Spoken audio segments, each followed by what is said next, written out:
Welcome back to the pond. It's back with your favorite two koi fish, K-Dog and C-Squared. Another wonderful Thursday morning. Hopefully you're having a good week. How have you been? Been pretty good. Still dealing with the depression that my team is not playing on. So yeah, right before we came onto the podcast, we were talking a little bit about, this time of year is fantasy football's over, so you're dealing with that letdown. If your team is not still alive, you're dealing with that letdown. And you get so desperate that now it's like you want to watch every minute of every game that's left because it counts. There's not much more. There's that's only 3 games left. That's it. We got 2 of the most exciting games of the year. Yep. And then what should be, at the very least, there's commercials to love. Right. The most exciting game of the year. Yep. And I don't know if you've seen this, but they have the conspiracy theory where the logo design ever since the Bengals-Rams. And the funny thing is, Logan and I talked about it at the beginning of the year, and that's why I put that $50 on the Ravens. Yeah. And now I'm in absolute despair trying to figure out if I need to hedge the bet, if I should just let it ride straight out, if I should cash it.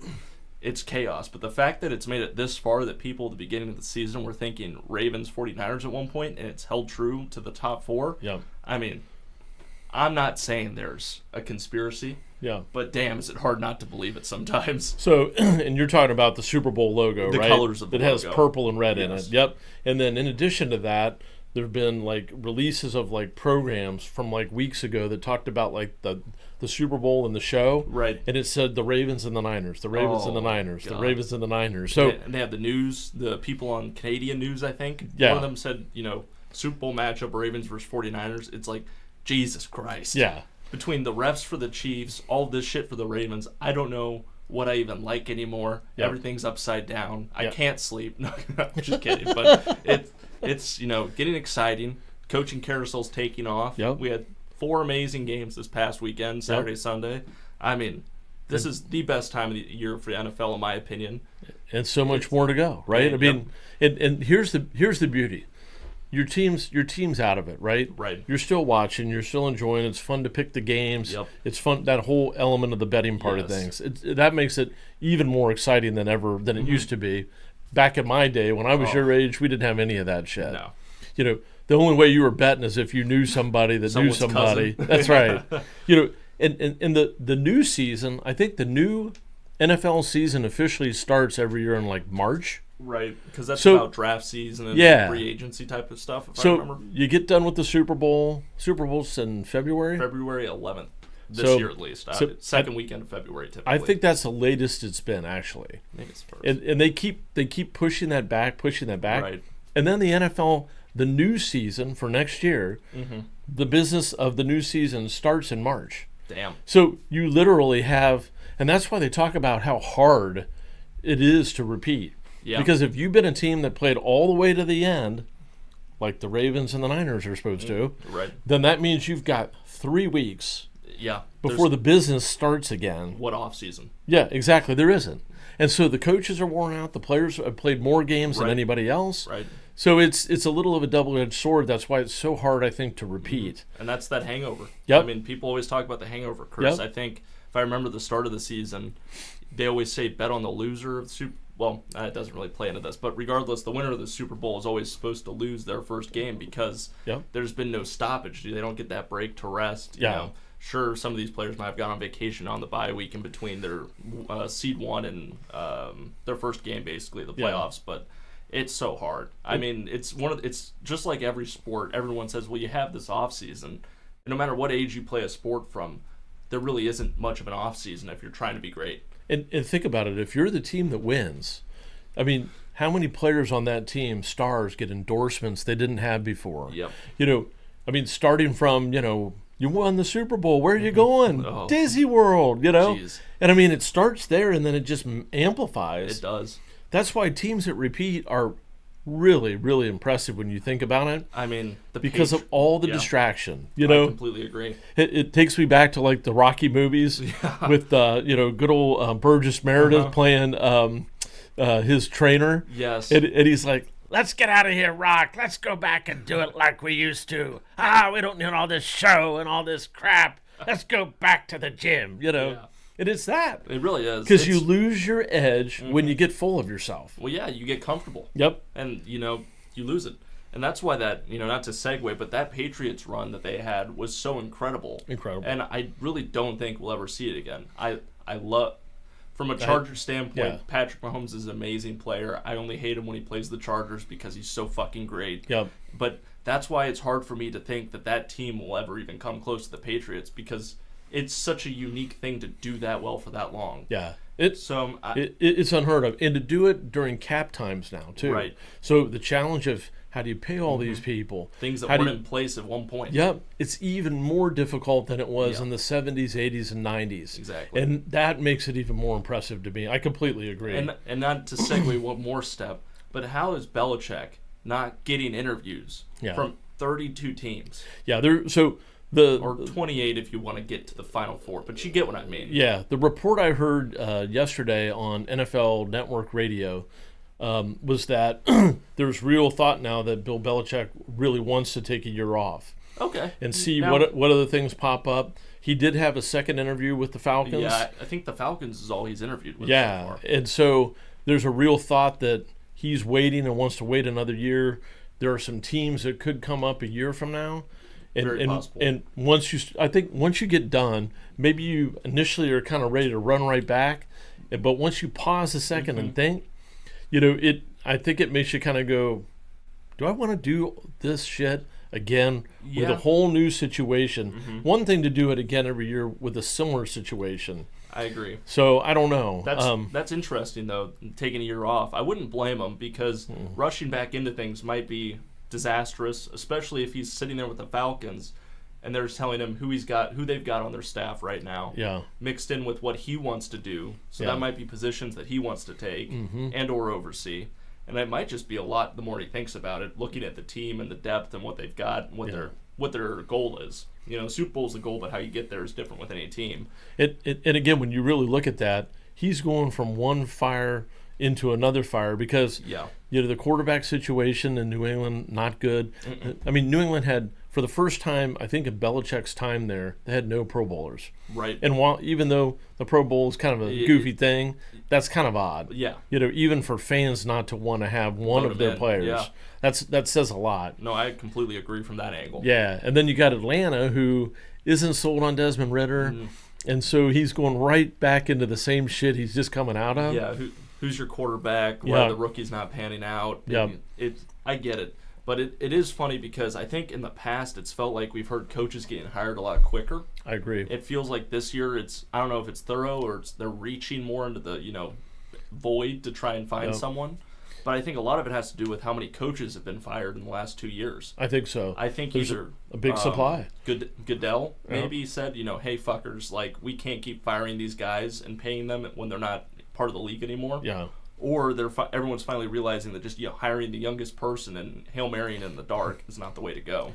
Yeah, given there's a lot of big names available, so they're going to be thorough with Harbaugh, Vrabel, Pete Carroll, and whoever else. But I think it's just interesting that this year it feels a lot more slowed down and taking their time with it. Something that may have to do with it. One fun fact that I saw was, this is crazy. Every NFL team has had to replace their offensive coordinator since the 2022 offseason. Wow. So the pace of that rotation, that's wild. I had no clue that was the case. I started thinking, what about them? Oh, yeah. What about, oh, yeah. Yeah. And so I just wonder if these teams maybe are like, we need to just tap the brakes a minute because there's, like you said, there's so much supply, and maybe even these coaches are like, gosh, I want to just hold on a minute. Everybody just seems to be tapping the brakes. Yeah, and I think, that very well could just easily be because, we went through a couple of years there where everyone just wanted to go. Yeah. And this is just across the board a reaction to that of people being like, wait. Yeah. I can't think of anybody off the top of my head except for Brandon Staley that went from defensive coordinator straight to a head coach after, I think, 2 years with the Rams maybe. Give or take. Don't fact check me on it. But he took a couple years, went straight to a head coach. That failed. Yeah. Jaguars took Urban Meyer. That failed. Yep.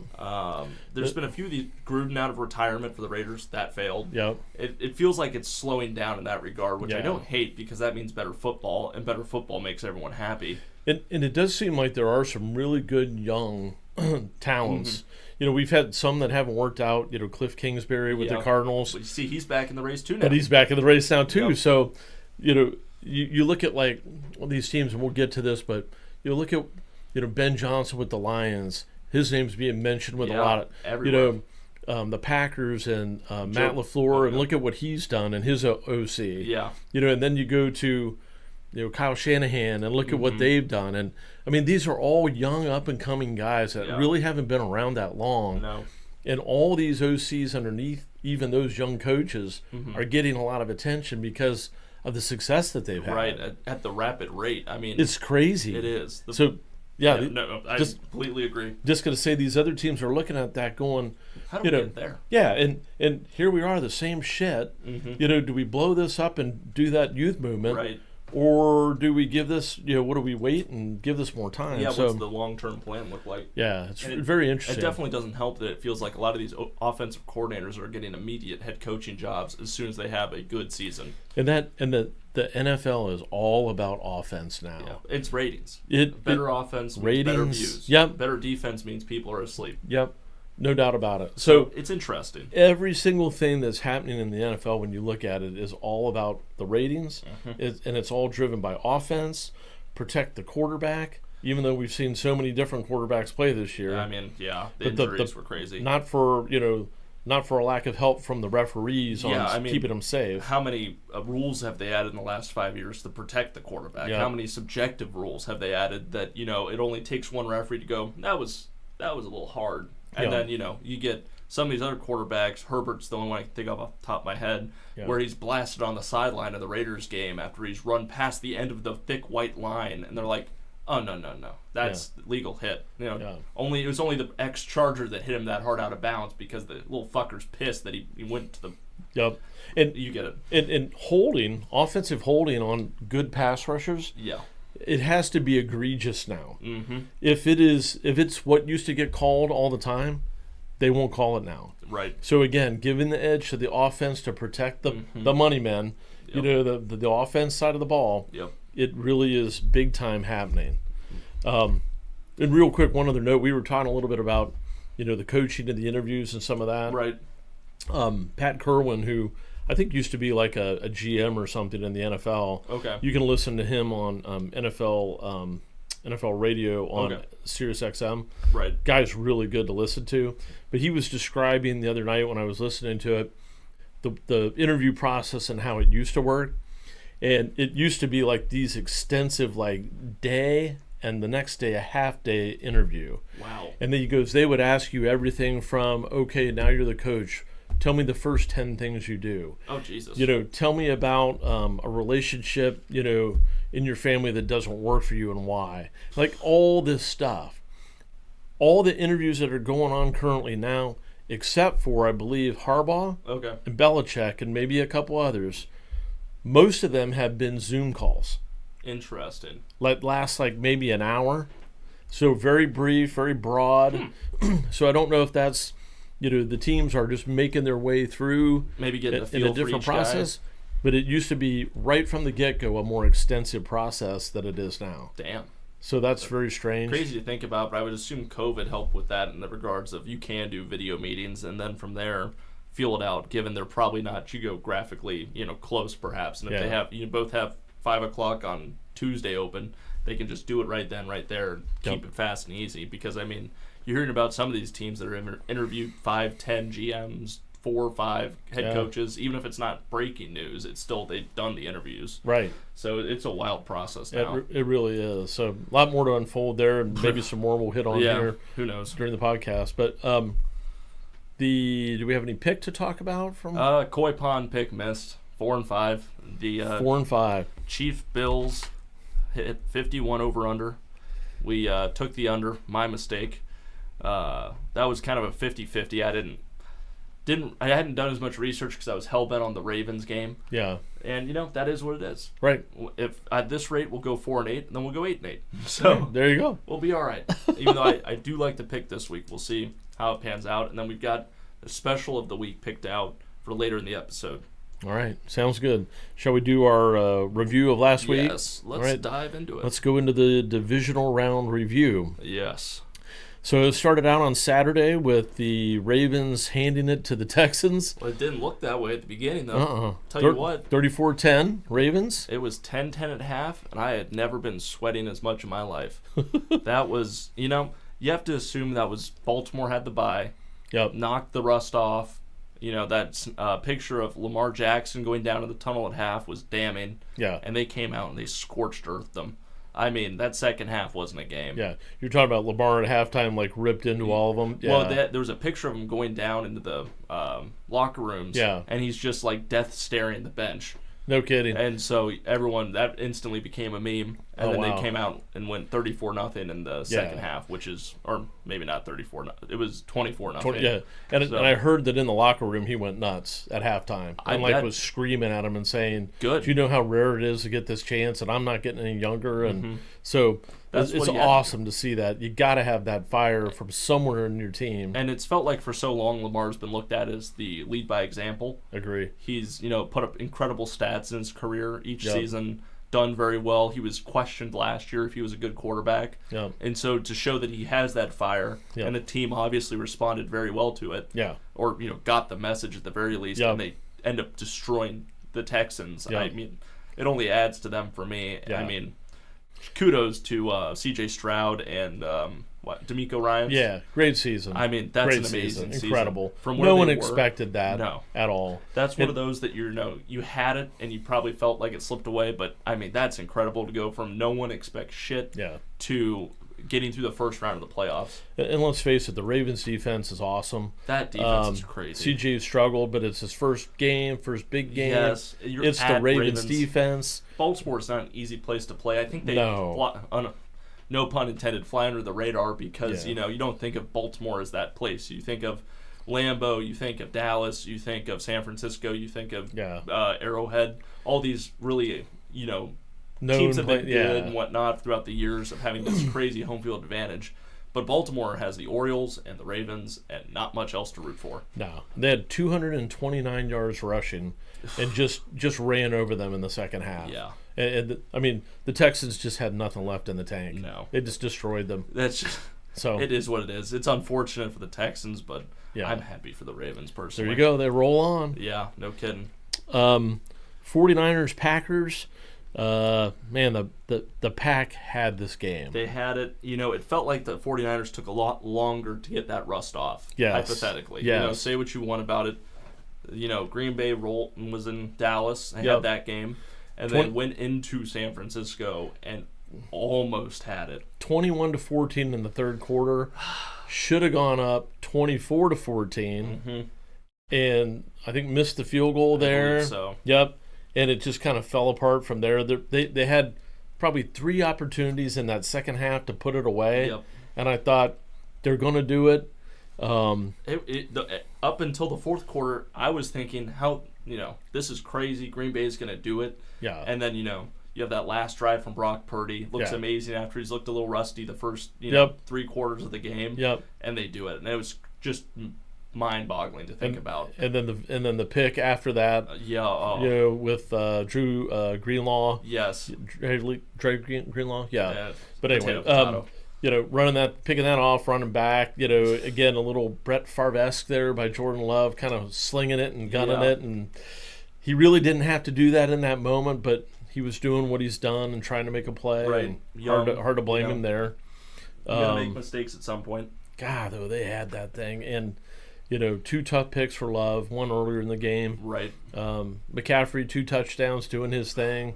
Looked like a crazy dude on the 1 touchdown run. I don't know how he does some of that. So it's every week too. Yeah, it really is. And again, I think Kyle Shanahan was 0-30 when he was trailing by 5 or more going into the fourth quarter. Damn. And so he's 1-30 now. Jesus. So That's wild. I was surprised. I'm trying to piece together if San Francisco's defense was also just first game they've played and it takes a minute to get that momentum started again, or if Green Bay's offense has just been trailblazing. I think you know what I mean. I can't tell if it's the scheme and the setup for that OC or if it's San Francisco. Frankly, I think it's. I mean, having seen the Packers in detail the week before, they have got so much talent on the offensive side of the ball. And when their offensive line, which has really gelled over the last month, when they're playing well and protecting Love, with the way that dude can contort his arm and throw a ball into any window, right? And Aaron Jones gets running the ball, that is a deadly, lethal combination. And the routes that they are running, I mean, it happened again. I mean, it's not a fluke. No. They were, I mean, play man, play zone, pick what you want. But those guys are going to get open by the way they run their route trees. And, again, there were some wide open people, again, which goes to tell you it's the way that they're scheming and running these routes. And it's, I don't know. I mean, for Jordan Love, I mean, you can't ask for more as a quarterback. No, you can't, especially being his first full season and whatnot. That was amazing. Yeah, exactly. So kudos to the Packers for keeping it that close. It's a shame it ended that way. Yeah, I don't think many people are rooting for San Francisco in general, but here they are again. But here they are. They've made it. I think I saw in the last maybe 10, 15 years, they've made it to 3 NFC championships, and they've lost the Super Bowl every time, not the championship. Yeah, sorry. You're right. You're right. Because when I saw that, I thought, they're kind of becoming the modern day Buffalo Bills. Yeah, a little bit. So it's not back to back, but how close can you get? That starts to get kind of frustrating. And for Purdy, it's 2 losses in a championship game in a row. If he gets a third one, now he becomes Danny White, who in the early 80s went to the championship game for the Cowboys 3 times in a row after Roger Staubach, who had this amazing success and never got over the hump. And that gets, I can't imagine how frustrating that is. I know, so I'm curious to see. We'll talk about their next game later, but kudos to them. Lions and Bucks, the first game on Sunday, lived up to its billing in every way. It did. 31-23. That was crazy, and I honestly, hell of a game. Tampa Bay had a chance to backdoor cover that if they would have made that 2-point conversion. Yeah, but whatever. That's what I get for betting on Baker. Yep, lying games of the 2-point. Yep, and I mean, Tampa Bay looked. I mean, what a run from them. Yeah. I mean, the NFC South was nothing. I didn't give 2 shits about them. And, we kind of expected them to beat the Eagles in the moment, sorry. But, to come into Detroit and with the run Detroit's having, keep it to 8, I would argue 7 in most circumstances. Yep. But good on them. That was crazy. Detroit getting it done as usual. Amazing, right? And they're, just on Tampa Bay real quick, I mean, to think of Baker Mayfield at the beginning in the offseason when they signed him, and that was how they sold the replacement of Tom Brady. Yep. And I mean, I remember laughing myself and thinking, I like Baker Mayfield, but this is going to be a disaster. Yeah. This is impressive. It really is. For the guy to be in this situation and to have him that close to a championship game, coming in, filling Tom Brady's shoes, I mean, that's amazing. And, they're going to give him a nice deal, is what I've been hearing. Yeah. So that'll be amazing to see. I'm happy for him because he got screwed in Cleveland. He did. Let's be honest. I mean, Deshaun Watson, come on now. Yeah. That's probably an off-season topic, but you guys all know and get the point. Yep. And Detroit, I mean, this magical run is not over. Not over yet. And Goff looked great. Everything looked great for the Lions. I mean, that town is going crazy. General Motors is so excited about it. I don't know if you saw it. Yep. On their building and their logo, they're adding the tail. Yeah, I'll have that up here. So that's a pretty cool deal there. That's sweet to think about. I mean, I'm not going to get ahead of myself and talk about their next game, but it is getting magical there. I talked to a couple friends that from the Grand Rapids area that went to the game. Right. And they said they've never seen Detroit. They've never seen the electricity like that in their lives. Yes. I had to, of course, text Detroit Dan. Yes. And congratulate him. From the depths of being in Dallas together and what looked like a horrible moment to this pinnacle and to moving on for the first time in 30 some years, 31 years. 31 years, I think. So congratulations to Detroit.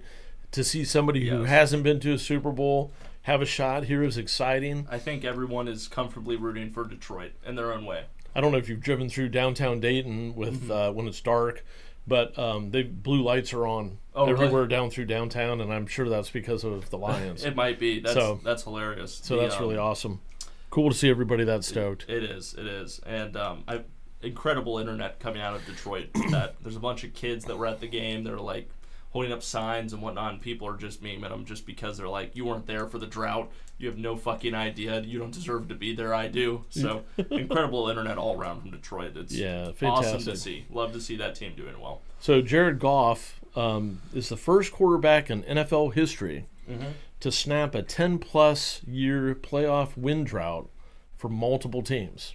Wow. So he did it in 2019 for the Rams when they beat the Cowboys, and he did it obviously just now with the Lions. I would not expect Jared Goff to have that stat. Who would have thought that name would have been next to that statistic? So I would have put Kurt Warner or something, honestly. Me too. And that's why I thought that one's got to be mentioned on the podcast, because that's like, an incredible what the hell?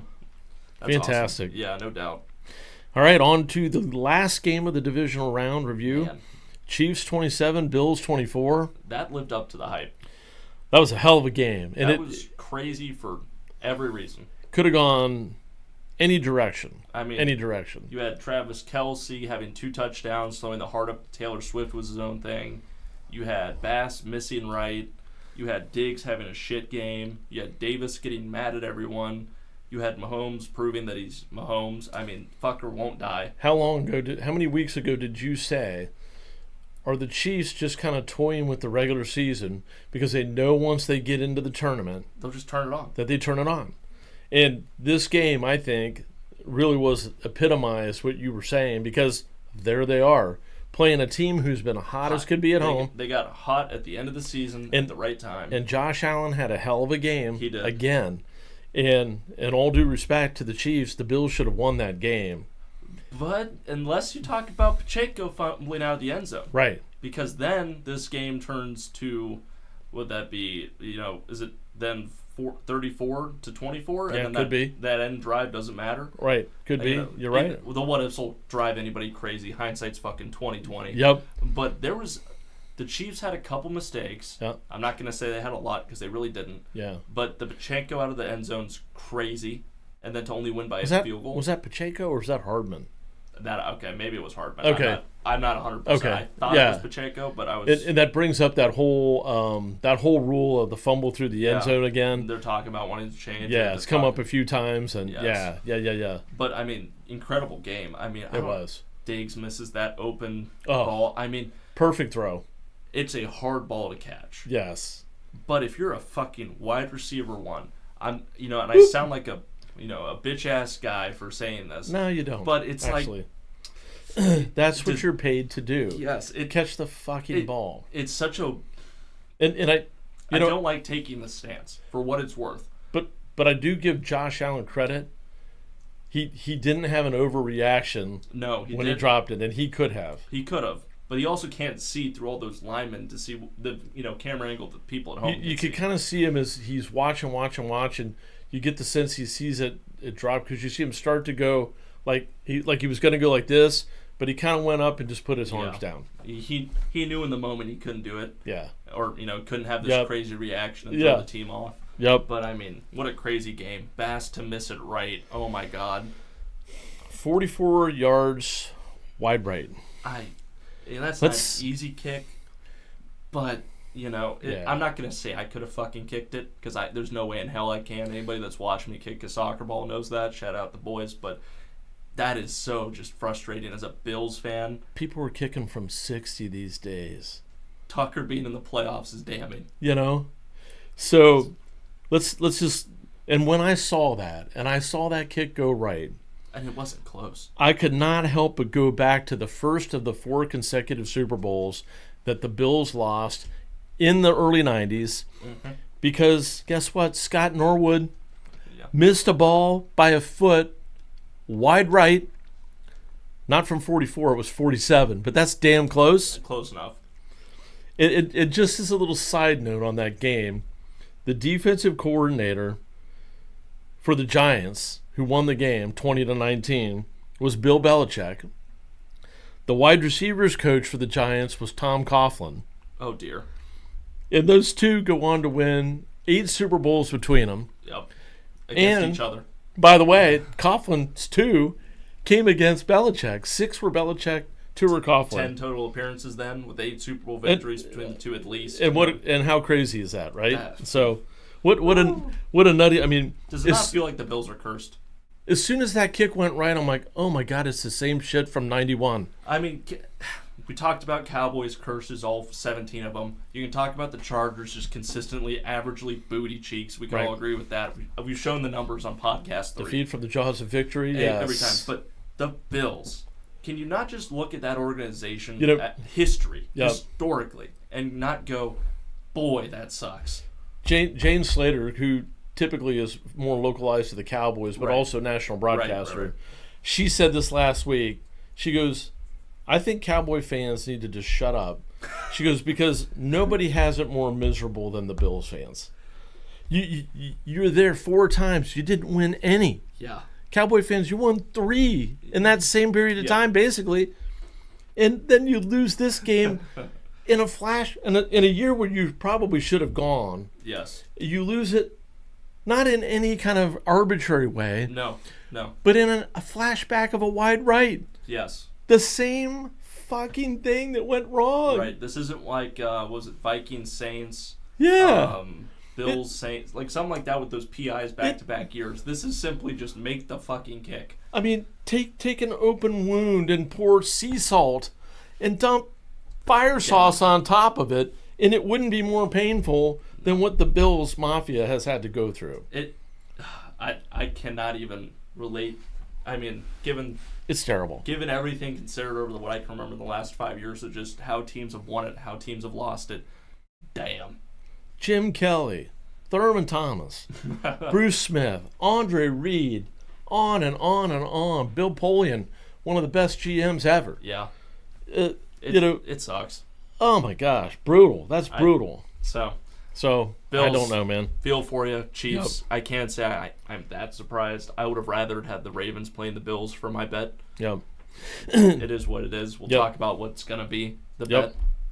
But holy hell. Yep. By the way, just to drop in a nugget here, since the Lions are off the hook for the longest playoff drought, it now belongs to the Dolphins. I love it. Yeah. So we move forward by 9 years because longest drought to win a playoff game is now 2000. Okay. So the Lions were from 91. Right. So we moved up 9 more years. But there you go. Congratulations, Dolphins. Yep. Future looks real bright.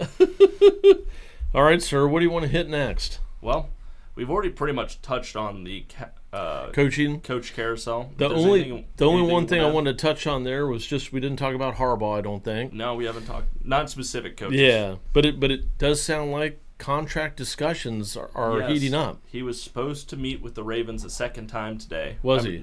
Falcons. Oh, yeah. So sorry. But they canceled it. Oh, really? He was still in L.A.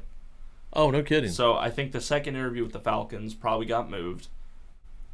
Oh, who knows? Okay. Everyone kept saying, how do you let him out of the building on the second one without a contract signed? Yeah. I'm not overreacting yet, but there's clearly been some of the finer details are being discussed and negotiated. It sounds like, sounds like it went really well last night, and today they're still talking, so that's a good thing. Yep. I've been thinking of how do they fuck this up, I'll be honest. There's 10 ways they could do it.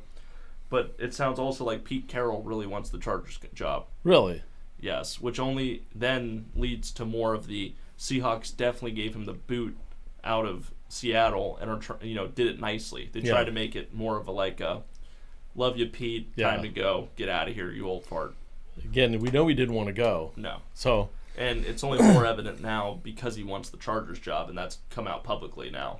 Interesting. And Belichick's doing his thing. Vrabel, I don't think it's laying low right now, really. He's been laying pretty low, so it's curious if he's getting offers from Ohio State. Maybe he wants to talk to NFL teams. Yeah. Who knows there? Yep. Of course, we saw Brian Callahan, the offensive coordinator of Cincy, got hired by the Titans. That's a great move. I know a lot of people. I've talked to a few people that are Cincinnati fans, and it's been a mix of, thank God he's gone.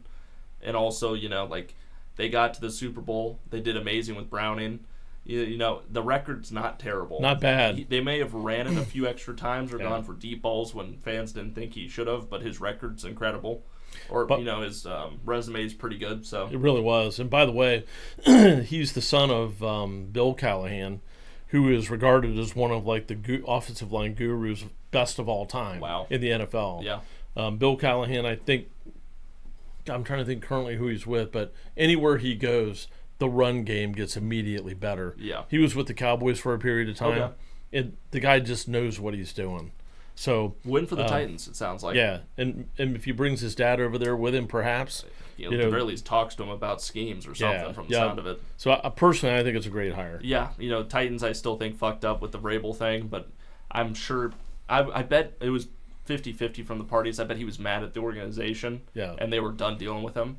So bringing that in is probably as close second as you can get. He probably felt the same, Yeah, it was probably more mutual than it seemed like it when they said he'd been fired. It was probably more like, we just need to put this out to be clear. But it is interesting what Vrabel's been up to. I'm curious because, frankly, any of these big names available, Belichick included, I'd be happy with the Chargers getting. Yeah. At this point, I think the only way to win the fans is to get Harbaugh. Yeah. It's very clear that most, if not all, the fans want Harbaugh.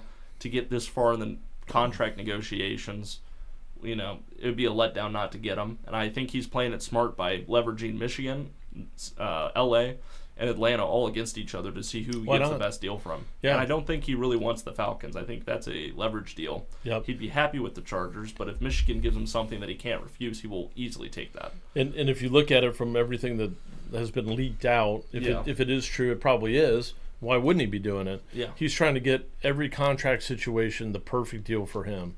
So, sure, why not? And we know he wants to go to the NFL. Right. So, and I still say Stanford, Southern California, San Diego. He wants to go out that way. But you said it. You got to have another suitor to drive things your way. And so why not? That's smart. And the Chargers have basically gone all in by kind of publicly looking like they don't want anybody else. Yeah. Given, they interviewed all these coaches to fill the Rooney Rule, to get all their necessary interview requirements out of the way. Yep. But it's so clear just to get Harbaugh. Yep. So you're gonna. I mean, this offseason is all about culture change. Yes. For teams. Yeah. And this is all driven by Dan Campbell. Yeah. And you look at what he's done, what the owner. Yeah. What she has done is, I think she's a Ford, right? Yeah, she is. I can't remember her first but name, what she's done there Mrs. by Ford. dealing nice. What she's done dealing with, like putting the football here and the business there. Right. Jerry, take notes, please. For God's sakes, take notes. But Dan Campbell said he'd change the culture, and he changed that culture. 3 years. And that is a fucking tough team. Yeah. That is exactly his persona. Right, and the owners followed along by doing the right with Calvin Johnson and Barry Sanders. Listen to them. They did what they had to. Yeah. And Jim Harbaugh is going to be the same thing for the Chargers, I believe. Yes. And that's what they need. They need a Lions-like culture overhaul. And if Spanos listens, and I think he will. He's put out statements saying having the right the right wording, the right voice in the message to make it sound like they want this. You know, they're very clearly they've realized we cannot just keep getting by with averageness because they're now in LA competing for that whole market after the Rams won a Super Bowl in their first year. And the Rams have fallen off a little bit given, not really, but a little bit compared to winning a Super Bowl. Yeah. And they're realizing now we need to get that market. I was kind of laughing thinking about it too. Because Harbaugh is such a cocky motherfucker. Yeah. When he's going to go out there, and I don't know what, his first press conference. I mean, I can hear him saying, this stadium is going to become the Chargers stadium, and the Rams can play at our field. And that's why it's perfect. Yeah. Because you need that. And imagine a division where it's now going to be Pierce, Sean Payton, Andy Reid, Jim Harbaugh. Yeah. That enough is going to lead to so many funny interviews from all three of those coaches, including AP, because it's just going to be hilarious to watch them talk shit to each other. Yeah. Because those are three very well-respected coaches with one that's on the come-up, without a doubt. Yeah. The players are behind it. Max Crosby threatened to leave if they didn't sign him to that head coaching deal. Yeah. And then have Tom Telesco go to the Raiders right. after being at the Chargers for 11 years. Right. That's a done deal, right? Yeah. It's only leading to more and more of this. The AFC West is going to be this shit talk community. Oh yeah. And tough, hopefully. Yeah, and Sean Payton and that's only going to get better. He's going to do what he has to. These are coaches with well-built resumes. Yeah. That it's like, please fucking get Jim Harbaugh. They all have the philosophy, like Vrabel said, I hate losing. Yeah. That interview, I hate losing. Mm-hmm. And it's going to be incredible. And I don't know if you noticed it or not, but Antonio Pierce, who became the Raiders head coach,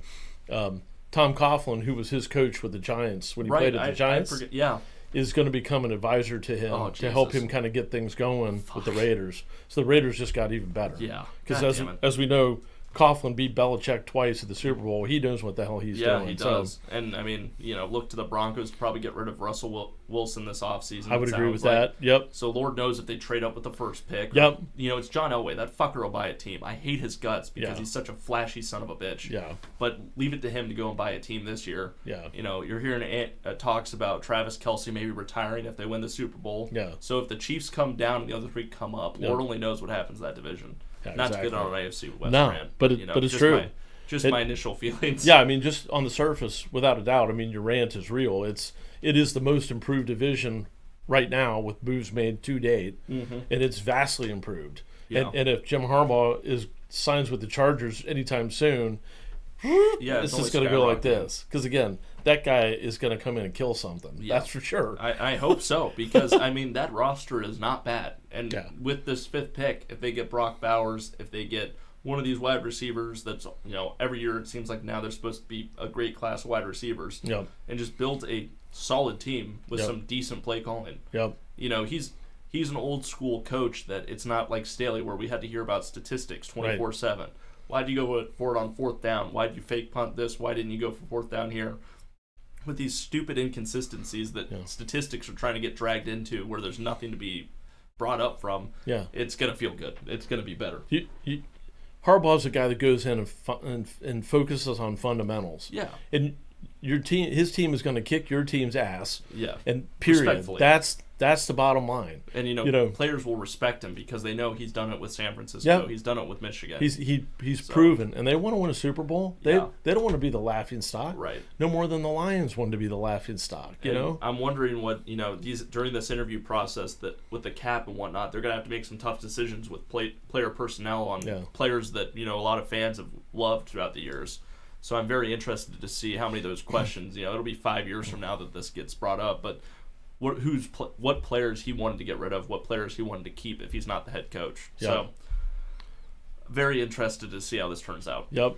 Well, it'll be interesting. Stay tuned, folks. Stay tuned. There'll be plenty of Chargers and Cowboys overreactions, that's for sure. Yep. All right, shall we move on to the preview? Let us do the preview. Championship game week previews. Yes, the first one at 3 o'clock. On Sunday, both of these, right? Championship Sunday. So we have the Chiefs at the Ravens. Spread is 3.5. Over-under is 44.5. All right. Man, I don't know how this game goes. I really believe this is going to come down to can the Chiefs defense stop the Ravens? Because we know the Chiefs are going to score. Right. And how many times can the Ravens stop the Chiefs? Yeah. It sounds obvious and it sounds stupid. But the Ravens' offense at home has averaged 33 points. The Chiefs' defense allowed 19 points away. I did the math all earlier today. Yep. And, if they hold, that averages out 26 points. If they can hold Baltimore to, I would say, less than 23, given there's some quirky field goals in there, it's gonna get interesting. And I think it's gonna be tough. But Patty Mahomes is what now? 10-0, 9-0 away.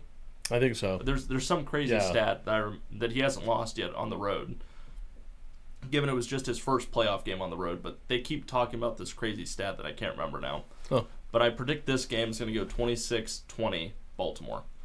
You say 26-20 Baltimore. Yes, and realistically that's probably going to end up being 27-21. Okay. But when I did all the math and whatnot, that's what it came out. But it's supposed to be rainy on Sunday. I know I'm kind of jumping around. No, here it's for good. The game, yeah, it's but great. It's just my brain is just tough time because it's like you take these numbers into account, and that's statistically the most probable event that's going to happen. Yeah. But then you have to fucking take into account it's Patrick Mahomes. Yep. Pacheco's been lighting it up. If it's raining pretty hard, I would imagine that leans to the run game more than likely, which the Ravens dominate at. Yep. The Chiefs have been okay at. Right. Their defense isn't bad. Their Chiefs defense is good. Their rushing defense is good. But the Ravens dominating on offense when they're rushing the ball. Yep. And that's Lamar. They can disguise a pass to have it actually be a running play for him. Yep. If they get that lane to open up. Yep. And it's at Baltimore. Yep. Then Mahomes goes to Buffalo. But then is the Buffalo Kansas City game really just a Patrick Mahomes versus Josh Allen thing? Right. So, I don't know. It's tricky. It's tricky as fuck. I think Mahomes is great. There's no doubt about that. Yes. Great. I think Lamar Jackson and John Harbaugh and that team is a little hungrier right now, and is a little healthier right now, and will be at home. Yes. So I'm picking the Ravens to win. All right. But I'm also picking the Chiefs to cover. I like that. I think it will somehow come down to the 3 points. So I'm calling for 21-20 Ravens, and so I'm going under. Yeah. At 41. All right. And I think that the Chiefs beat the spread though. Okay. So I like it. I mean, yeah.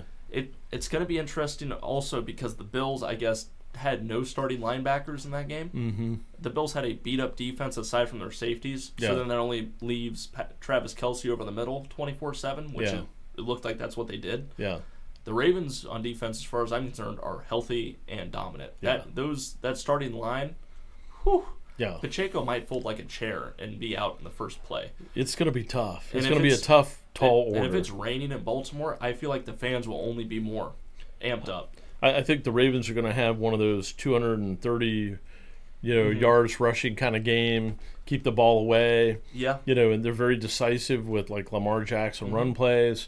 Mahomes' run plays are more like an afterthought anymore. Yeah. I don't think his run plays are ever designed. It's more of a last-ditch effort. If you send everyone way downfield, you can probably pick up the 5 real quick, run out of bounds. Which isn't bad. It's just different styles for the quarterbacks to be running. Right.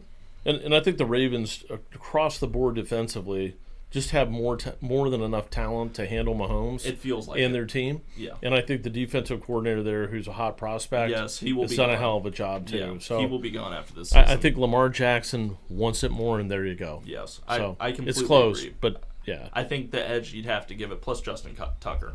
Right. That's an X factor, in my opinion, because good point. You have all these kickers they can make or miss any given day, but I have to lean Justin Tucker on that. So I'm probably, I don't know about the spread, but I like the Ravens to win it, but having that massive bet on the Ravens is the reason I'm hesitant. Yeah. So we'll see. Yeah. But and Pat Mahomes. Yeah. Mahomes. All right. Brutalizing me on and off the Chargers games. Game 2. Yes. 6:30. By the way, I texted you this I think on Sunday, but I love the 3-ish, 6-ish games. Yes. Not too early, not too late. Right. And on a regular NFL Sunday, you could put a game at noon if you wanted to. Right. Although West Coast, you're talking too early. Yeah. So 3 and 6 is perfect. 3 and 6:30. The end of the slate ends at 9:30, 9:45. Perfect. You can still get a snack and go to bed, and you don't feel like you're wasting your night away watching the games, even if it's a blowout. It's perfect timing. I have no complaints about the 3 and 6. So Lions at the 49ers. That spread is 7 with an over/under of 50.5. Right on. It was 1957. Oh, boy. The last time the Lions won a road playoff game. Wow. And they did it against the 49ers. Damn. Well, very bizarre. Out of the gate, I have to admit, I like Detroit plus 7. I would probably tease that to 7.5. That way there's not a push. Yep. But I really like Detroit plus 7. It feels like in these playoff games to give anybody or get 7 points is absurd. Yeah. It feels like it'll be much closer than that. So Detroit covers, you're thinking? Yes. Yeah. Especially when the way they looked against Green Bay. Gotcha. They're Green Bay and Detroit from the same division. I'm not saying they're the same team by any means. But it really does elevate how when those two teams played, they were better than we thought. Yes. And it makes if you look back at the season, Thanksgiving. For how much and San Francisco was at home last week too. Yeah. Given Detroit will be in the elements now. Right. There's something to that. There is. It scares me, but I think Detroit can overcome that. Yes, they won't have a packed-out stadium for the Lions, but they traveled well in Dallas. They travel well. A lot of things going on at that game besides that, but they travel well. There are, because of this being such a monumental game. Right. There are so many Lions fans traveling to San Fran, I'm sure. That's what I'm thinking. Yep. There will be more than you expect. It doesn't mean it'll be half the stadium. No. But there will be more than you think. You'll see a lot more blue sprinkles in there. Yep. So I really like Detroit +7. I have nothing to back it up with other than Green Bay. San Francisco looked a little rougher last week than I think they should have, given they had a bye week and all that stuff. Yep. I don't want to say they didn't look as dominant, but it didn't feel as dominant when it could have been. Agree. But the other fact being Debo will be playing. They're saying he's playing now, right? Yep. But who's to say he doesn't get hurt? Right. Yep. Everyone's playing. And frankly, I still think the 49ers have a little bit of a curses going on. I think so, too. And I think Detroit might have God on their side at this point. I think there is something happening with Detroit right now. So I agree with you. Not only do I agree that the Lions cover that, I believe the Lions win it outright. Wow. So I'm predicting 27-24 Detroit. Okay. So I'm taking the over. Yep. So I think that, I think they've got it. I think they're riding some energy right now that the Niners can't match. I'd agree with that. And, I don't know. There's something strange lately with the Niners D-line. Ever since they picked up Chase Young, it's kind of been a little different. Maybe the energy or everyone's out of place now type I don't of mentality. know what it is, but there's been a shortage of defensive line sacks, pressures. Maybe some of that had to do with there was so much rain last week. Yeah. Maybe that's part of it, but there just seems to be something up where something happened. They lost a little juice or something. I can see him. And even at the end of that game last week, you saw Bosa kneel down like he was just so worn out at the end of that game. Lord knows the Bosas are injury prone. So I don't know, but I just think Goff looks like a man possessed, and I never thought I would say that. No, I didn't think so ever either. If you'd asked me 4 games ago, I'd have said, no way. No. But he may look better than Purdy right now. I would say so. I would say that's not me putting Purdy down. I would just say Goff feels elevated. Yes. It getting over the Stafford thing. Yes. And those kind of things. I mean, his confidence, Purdy's had great confidence, but Goff hasn't had it. Right. And then Goff's confidence has gone like this. Well, and with Hutchinson playing, the way he has that been. Motherfucker is tough right now. Defensive coordinator for the Lions is scheming things that, I don't know how closely anybody watched some of those past games, but they've figured out ways to make teams think that he's not rushing when he's really rushing, and he will win. Because you see these videos of Purdy taking all this time in the pocket to the side, which isn't a knock. I'm just stating a fact that he has amazing protection. Yes. But I feel like with Hutchinson coming there, he's going to be way more under pressure than usual. Yep. Given that probably means the first drive's a lot of Christian McCaffrey. Yep. And Lord knows Christian McCaffrey can win that game himself if everyone else is just out there. No doubt about it. But Put him under center, you can win it. You have to think the Lions are planning on, we've only got to cover McCaffrey if we constantly rush him. If we shut him down, let's put it in Purdy's hands. That's exactly the way to go. And Dan Campbell has this team believe in what he is selling them. Yeah. So big right now. Their confidence is just like off the charts. That team, David Montgomery, Gibbs, they've got the backs to wear down the Niners defense. I completely agree. And once you do that, Goff's going play action to Laporta. They have Reynolds, St. Brown. A whole host of targets. I just think I'm drinking the Kool-Aid, I must admit. There's an energy, and again, Dan Campbell is just he's the power plug, man. Yeah. And I don't think the Niners have that. No, I just don't. And this guy's hungry as fuck. And with how he's been throughout his career, if they're down 3 and they go 3 and out, and all of a sudden they're on 49ers 45-yard line, it's 4th and 3. I could see him going for it 2 out of 2 times if they get that position. they're not going to lose this by being no sheep. No, they won't do what that fucking Buccaneers coach did. No. And didn't call a timeout because the game was over. Yeah, what the hell is that about? Which is a whole other thing. Yeah, how do you buy that guy next year? Had Todd Bowles. I don't like that one bit. What the owner's saying. Yeah. You know, you can't put that on Baker. No. That's the head coach's plan. Yeah. But the Lions will not go out that way. No. That's why I'm kind of giving them the lean here. Yep. That's why I really like the +7. Yep. And I wouldn't mind a with you. little sprinkle on that. I agree. It'll be interesting. I can't wait to see it. I know. That Obviously, game I'm will be not a electric. Niners fan. No. And the Niners are a great team. There's no doubt about it. But when you get to this point, you have got to have that burning fire. Yes. You have to want it. Yeah. And I'm making my picks here based on who I think wants it the most. I agree. And I'm telling you, Lamar Jackson, John Harbaugh are hungry as fuck. Yep. And Dan Campbell and that team. And Goff, I think when Dan Campbell said in that locker room, you are the right man for Detroit, or however you said it. Yeah. Goff last week looked different to me. Well, you cannot say after the I guess I've said that a few times now. My bad. But You can say it again. But it's all right. But the I feel like after that Rams Super Bowl, they lost the Patriots in that, like, what was it, 12-9 Super Bowl? Yeah. Some lame as fuck. Yeah. But it felt like he lacked the confidence. And it felt like maybe Goff battled with those confidence issues that McVay just couldn't figure out. Right. And it took someone like Dan Campbell to convince him that he was the guy. Yeah. And as soon as that happened, it felt like he clicked. And ever since then, when they've just rebuilt the team, he's had more weapons to go and get that fucking ball, no matter where he puts it. Yeah. I know. And no one, as far as I know, talks about the Lions secondary as being amazing.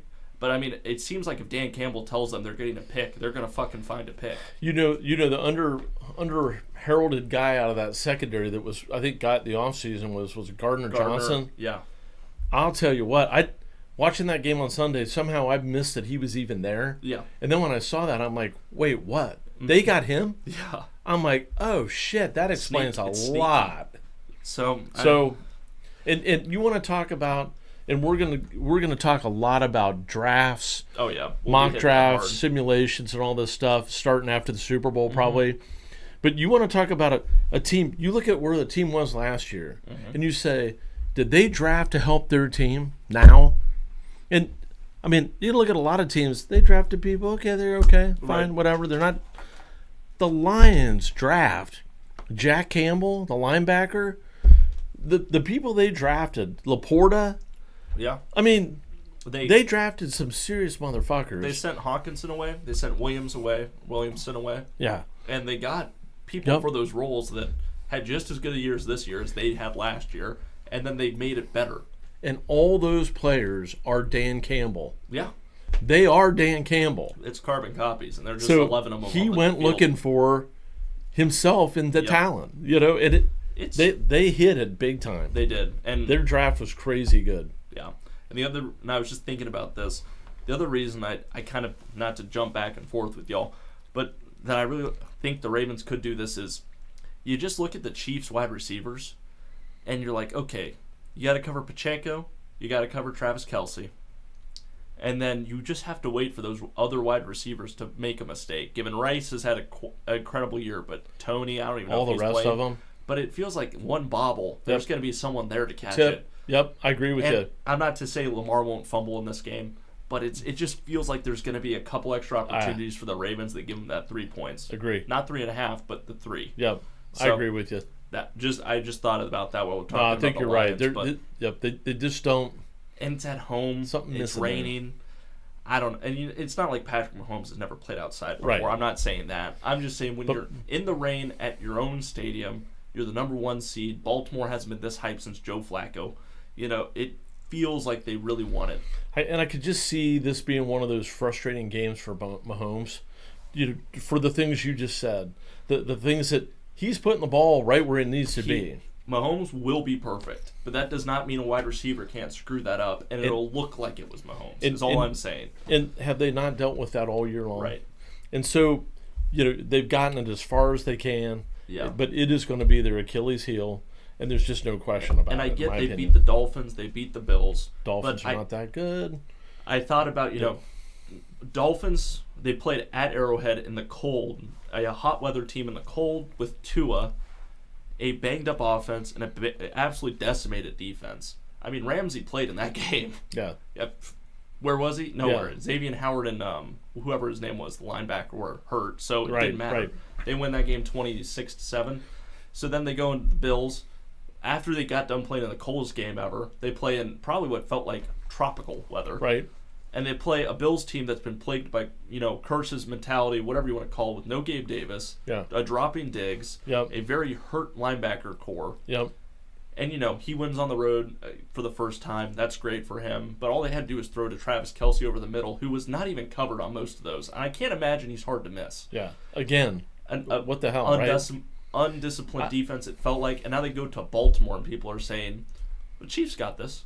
Or it feels like it. And it's like, I just don't buy it. Get it's Patrick Mahomes. Yep. But when you look big picture, it's hard for me to be all in on it. Because I'm like, I think he'll have an incredible game, but I don't think it's going to come down to him. Right. He could have a perfect game and they still lose by 30. I don't think that'll happen. There's a reason they're one, and the Chiefs are not, right?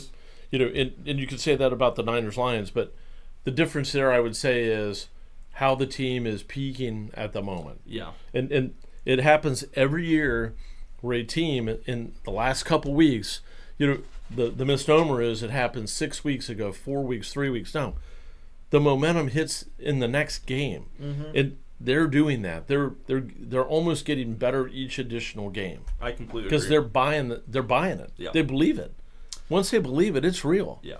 And they believe it big time. It feels like it. So leave it to me. I just said all that. Chiefs will win by 21. Someone fade my pick. I don't blame you. However, we got the special of the week. Let's hear it. We hit the tight end special last week for tight ends touchdown in each game. That hit easily. We didn't even have to sweat it. I think Kelce got it within the first few drives the Chiefs had. Fabulous bet. Plus 650, put down on wins 75. This week, I've evaluated them all, and there's a lot that I kind of like. There's a lot that I really don't like. Value-wise and across the board, we've got, I think it was plus 500. Hopefully it hasn't been hammered down too hard by the time you guys are seeing this. All teams to have a rushing touchdown. Reason number one I went with this, one of the two games is going to be rainy. It's not heavy rain, but it's going to be wet out there. So, Pacheco, Lamar Jackson, Hill, Gus Edwards to get a rushing touchdown, one on each team. I think it's very possible. Oh, yeah. Whether that's Scantling on the Chiefs to take it in at the end, who knows, but it feels possible. Mahomes could even run it in. Yep. I like it for that game. So I'm thinking to myself, okay, there's one of the two. You look at Lions 49ers. Christian fucking McCaffrey. I mean, there's one at least. He's not a guarantee, but for the love of God, at this point, we've all seen the tweets from ESPN about if you rolled over the bet. He'll probably get one. Yeah. Then you look at Jamar Gibbs and David Montgomery, if they wear him out over the course of an entire game, that 49ers defense, I think the Lions might get one. Yeah. That's the part that scares me, only because the Lions have that same ability to throw it to Reynolds, Laporta, St. Brown. They have 21 points. They don't need the running backs necessarily, but they always have these breakout 40-yard runs. I think the Lions can get it. Therefore, we will be hammering all teams rushing touchdown on FanDuel. All teams rushing touchdoon. Yeah. Again, doesn't have to be a running back. Could be an end round, whatever. Just to have a rushing touchdown. Okay, sweet. I like it. I only scream that so fast so I can meet the 60-second mark on the YouTube Shorts. So right on. Appreciate you guys. Leave a comment if you have a question. I'll be happy to answer. We all freaking watch the analytics like no one's business, which I guess it's towards the end of the podcast, but appreciate all of the support on the YouTube Shorts. Those have been doing very well. Still need to get your Phil Collins out. I didn't even think about that. We'll get there. Yeah. One at a time. Slip the mind a little bit. It's all cool.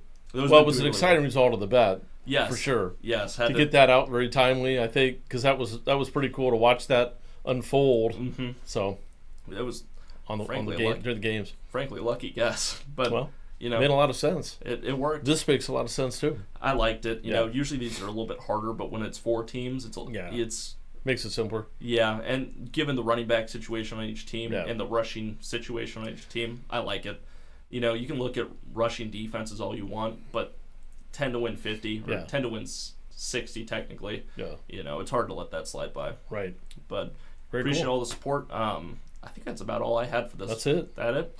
All right. Well, yeah. Let's real quick. Let's just say a little something about kind of our.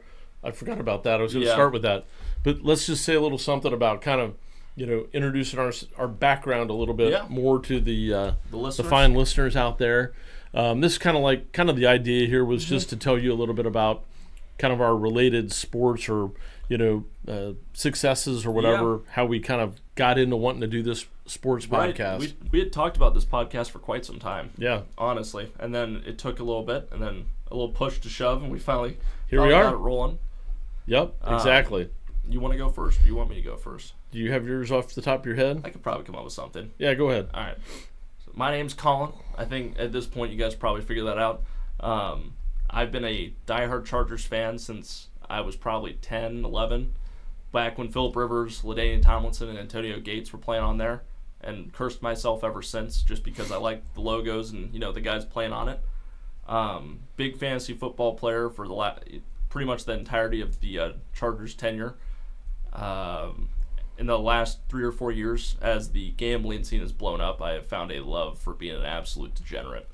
I mean, I'm not throwing the house on any of these bets, but 5 there, 10 here, sprinkle there. How you doing? Keep it moving. Pretty happy to keep it rolling with that. I wouldn't say I've had any success with gambling, but I've gotten better. How about that? So it's been fun. That's what's kept me into sports. That's how my love of sports kind of occurred. Playing baseball had nothing for it, so decided to get right into the gambling side of things, and that led us into the podcast here, and that's where I get a lot of these numbers and stuff. Is I only love the numbers when it makes sense, and the statistical side of football I love, without it being, momentum doesn't exist and stats are everything, because that's bullshit. What about you, young man? All right, man. You've got yourself a little blurb. Well, Kevin Coy. I'm Colin's dad. Yeah. And I've been known as, for a long time, known as the Coy Boy in my fantasy football playing days. So my team's typically been the Coy Boys. Little play on the Cowboys, my favorite NFL team. I've been a Cowboys fan since 1980. So that's going on a few years, 40 plus years, I think. Is that right? Yeah. Yeah. The math there. But one of the things I enjoy doing when I watch a game is something happens in a game, and I like to, almost like I'm the announcer of the game, adding the color commentary, like a fact about a situation or a player or something relevant to the situation. The last time the Cowboys did that against that kind of a play against the team, it was the Chargers in 1981, and I love that kind of stuff. And the most exciting thing to me is when the announcer says what I say right after I said it. He's pretty good at that. So I pride myself on having studied up to have that kind of information, and mainly because I just love the facts, the stats, the background, where someone went to college. Yep. That feeds into what I enjoy, which is watching college football, looking at prospects for the NFL, kind of a bit of an amateur pro football scout, I guess you would say, and draft aficionado. So at this point, I've already run 15 mock NFL draft simulations, getting ready for what we're going to talk about here in a few weeks once the Super Bowl's over. Just love looking at talent and how it fits different teams and predicting, like the first round. Every year I do a prediction of the first round of the NFL draft and then see how many of those I hit. Had some success with that, which I'm really enjoy doing that. 4-time fantasy football champion. Yes. Not this year, but won that a few times before. So kind of goes along with the talent, scouting and looking at the players and all that stuff. And when I was a kid, I was really into football cards. That was a big thing back then. And I used to love to look at the back. It had the colleges, their height, weight, stats. And I used to love to memorize that kind of shit and just know it off the top of my head. Kind of feeds into having those facts like while you're watching a football game. So anyway, that's my background.